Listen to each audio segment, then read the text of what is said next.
Reflections on Writing, The Psychology of Wellbeing.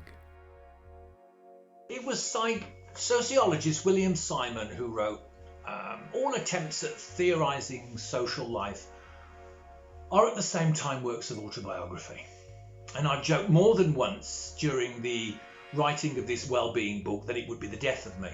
And it wasn't so very far from the truth. A major depressive episode didn't help the writing process, and neither did a major attack of sciatica, or lower back pain, a tooth broken beyond repair, finding a lump in my armpit, and all this at the start of a pandemic. And it caused me to question whether psychology had anything to say about improving well-being at all, and if it did, was I fit and ready to write it? Because it certainly didn't seem so. Also, this book is part of a bigger story called the Psychology of Everything series. And I realised I'd never stopped to ask the question if psychology does have something to say about everything. And yet somehow here we are. Before starting the book, I always thought it was lexicographer Dr. Samuel Johnson who wrote, "A writer only begins a book, a reader finishes it."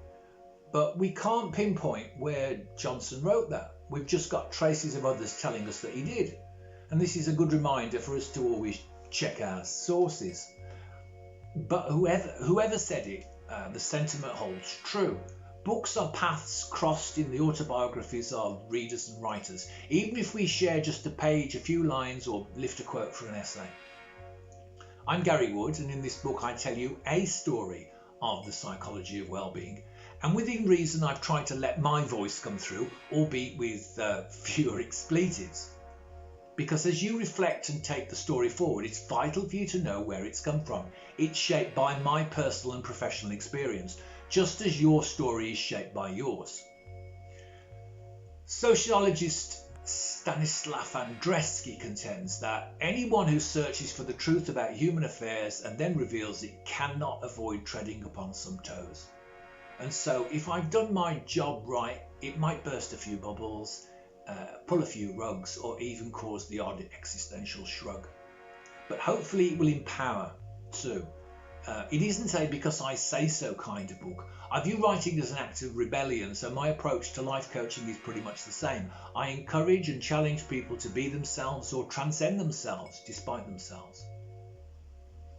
The book aims to answer frequently asked questions and offers you a critical framework to ask better questions. Because these are your paths of continuation for reading, writing and researching wellness. You take up where I left off. So here it is. Over to you.